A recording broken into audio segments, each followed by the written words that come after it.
This is Small Biz Florida, the podcast designed and produced specifically for Florida small business owners and entrepreneurs.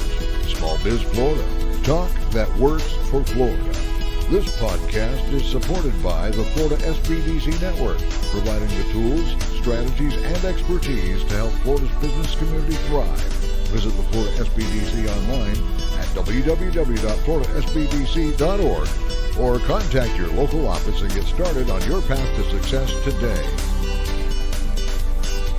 This is Small Biz Florida, the podcast and broadcast that's all things business across the state of Florida. I am Tom Kindred, your host for Small Biz Florida.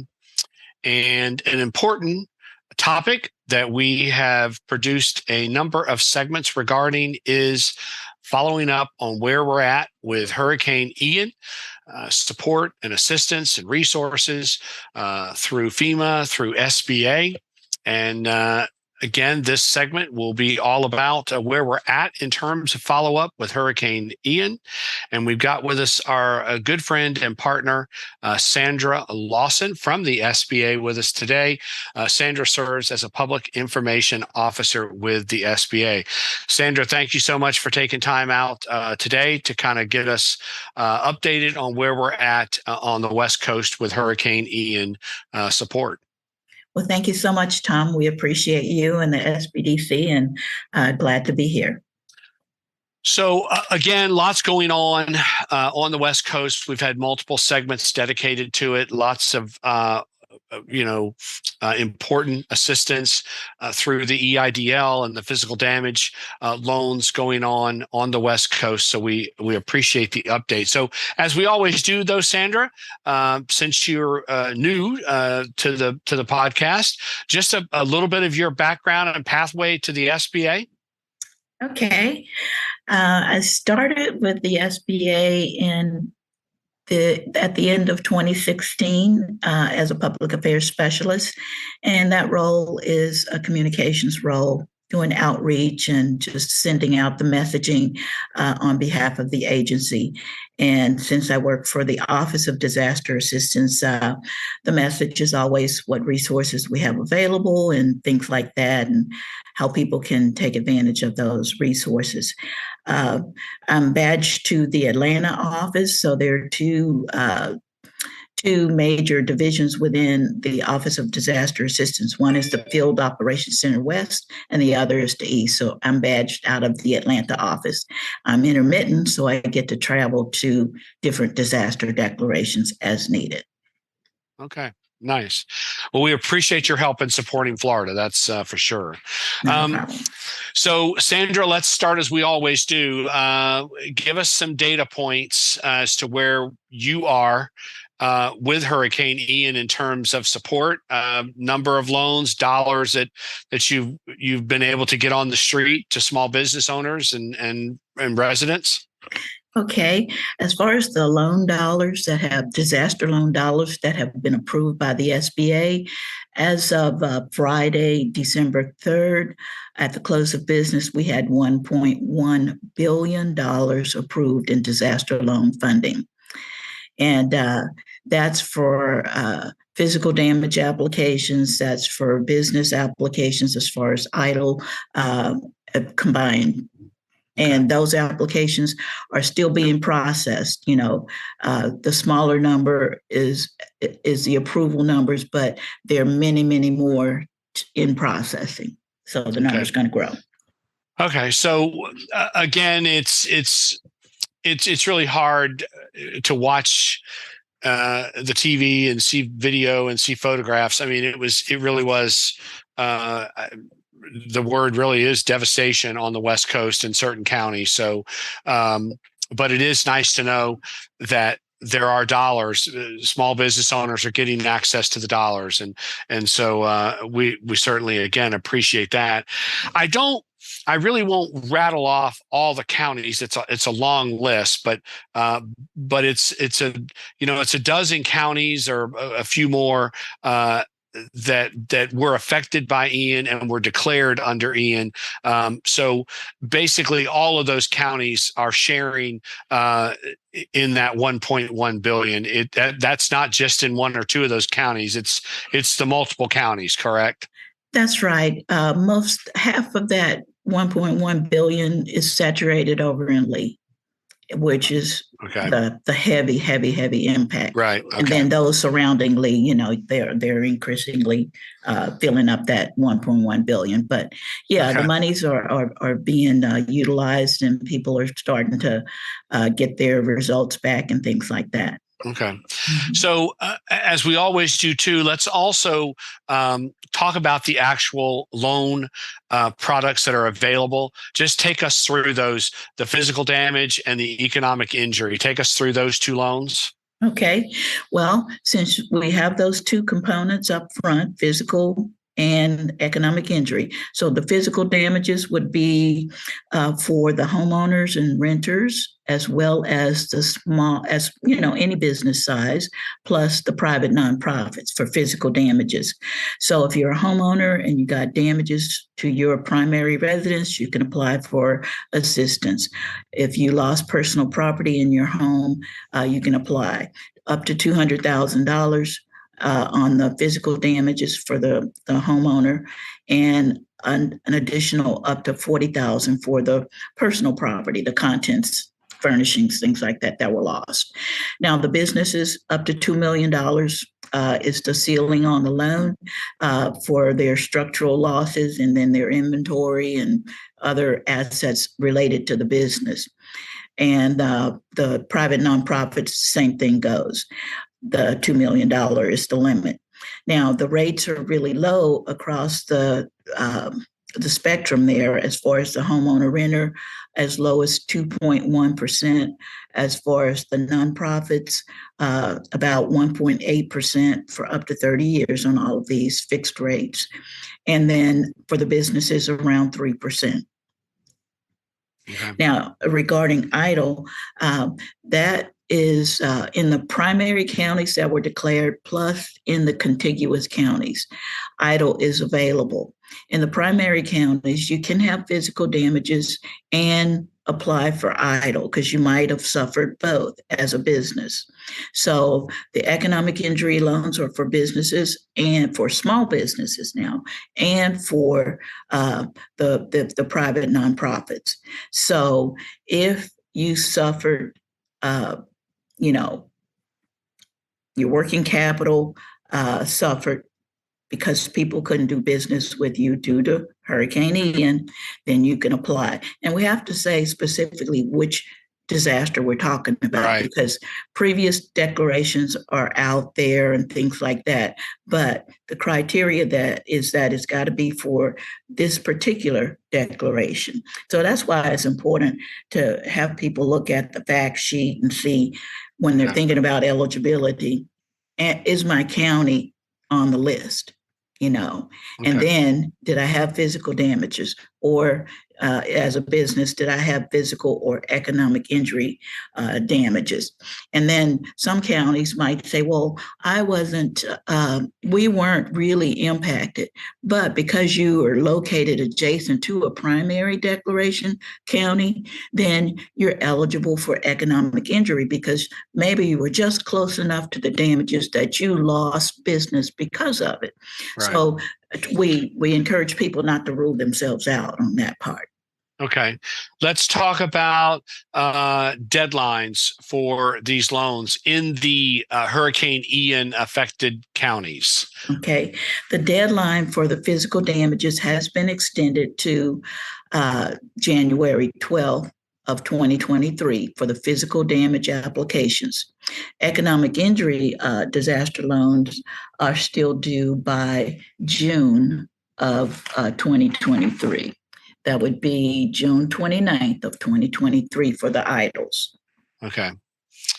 And then let's talk about boots on the ground support. Do we still have business recovery centers open and operating across the Hurricane Ian disaster area? We do. There are business recovery centers.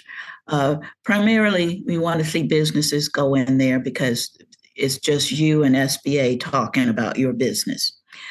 In the FEMA disaster recovery centers, we have FEMA representatives, we have SBA representatives, and a host of other Fed state agencies to go through and help the individuals. Even though if you are a business and you're closest to a DRC, you're welcome to go in there, but you might have a little bit more privacy and room and space to talk the way you want to talk about your business at a business recovery center. And the closest one to you, to Indian River right now, is in Sanford. The location is going to be 230 East First Street, and it's open from Monday through Saturdays from 9 to 6. And those hours are there until, if something changes, we'll put out a press release or something like that. Okay. And then I guess I don't want to cause any confusion, but just a quick question, because we did shortly after Ian, we had Nicole come through on the East Coast. So maybe in interest of clearing up confusion, Ian is the hurricane West Coast disaster area. Counties are specifically defined, and Nicole was the East Coast hurricane. Where can someone find the counties that are actually declared? Is there where do they go? Is that the SBA.gov/disaster? Where does one go find those counties? You could probably look at it right now through the State Emergency Management Office of what they're working with, because we're still waiting on the formal decision on what type of declaration it's going to be, and all that data will be flushed out. Okay. And so FEMA would be the lead agency initially, unless, something happens where it's not going to be a presidential declaration, but maybe an agency one. All of that will come out in the form of a press release as to what they decided to do. But right now, as far as I know, they're still wrapping up the damage assessment. For the Nicole hurricane. Yep. Okay.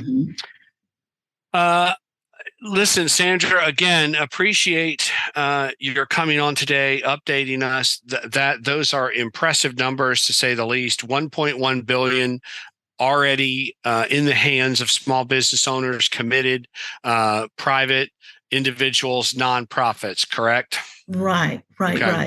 And one other thing that I did want to highlight is we have that hazard mitigation component that's for businesses and for homeowners who got physical damages. So you had to be in a primary county to get physical damage monies. But if you are, the hazard mitigation provides increased funding.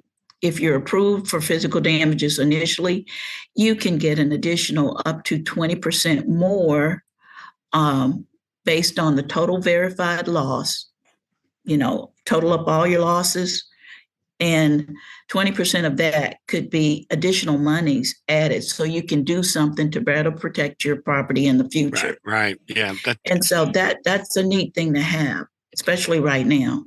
And I know, and I always forget that point too. And every time you and I are together, you talk about that, but that's right. So a business owner could not only make the repairs necessary to get back into business, but the SBA also provides that mitigation funding so that they can improve the structure. That's right. Put in some sort of structures and safety glass or something that improves the structure for the next hurricane potential event. That's right. And we can't, the loan officer or case manager is the person that the borrower would be working with. If the borrower says, okay, yeah, I would like to take advantage of that. And you got 2 years from the date that you signed the physical damage loan for Ian to say, hey, I want that increase. Okay. Which It might take a long time. I don't know how it's running out here for contractors to get in and do work for you. But as soon as you get a contractor, I think you should be thinking about that. Right. What can I do different? Yeah. Is it elevation? Is it, doing a stronger roof, or is it getting a safe room? It depends on how badly you were impacted. Right. But there's a list of things on our website, sba.gov/mitigation, gives you some ideas that you can consider, but you have to talk with your contractor, get a cost estimate, and then you give that to your loan officer or case manager to say, hey, consider me for this. Okay. And I guess, in closing, just what is the primary website that I would go to start my application for either a physical damage or an economic injury disaster loan? How do I get started? It's going to be SBA Disaster Loan Assistance, SBA Disaster Loan Assistance.gov. I believe that's right. Okay. Sandra, again, thank you. We appreciate you relocating yourself to come to Florida and position yourself down here to help our small business community. Again, nothing short of significant damage and devastation on the West Coast. So we appreciate the help. I certainly know the small business owners and operators in those affected counties appreciate your help. So thank you. Oh, you're welcome. And the thing is, when we're here, we learn from the applicants and the people that are in the locations. We learn how to do things differently. We learn what issues there might be and how we can take messaging back up the chain to say, hey, here's some misunderstandings or things we need to work on to be better in our service. Nice. So EIDL, Economic Injury Disaster Loans, deadline is June 29th, 2023. The physical damage loans deadline has been extended to January the 12th. So there is still time for small business owners and operators, private individuals, and nonprofits to gain access to some much needed disaster funding. Exactly. Okay. All right, Sandra, we appreciate the help. It is Sandra Lawson, who serves as a public information officer with SBA. Thank you, Sandra. Thank you, Tom. And with that, we will bring to close this segment of Small Biz Florida, another segment dedicated to updating small businesses and the small business community, especially those in the disaster declared areas on the West Coast following Hurricane Ian. You can always listen and go back and listen to some of these episodes if you need information about how to gain access to some of this SBA funding and disaster lending assistance. So with that, we will bring to close this segment of Small Biz Florida. We will talk to you next time. This has been Small Biz Florida, created and produced by the Florida Small Business Development Center at Indian River State College. Your host for Small Biz Florida is Tom Kindred. Partners for Small Biz Florida include WPSL and WSTU and Indian River State College, named the 2019 winner of the Aspen Prize for Community College Excellence.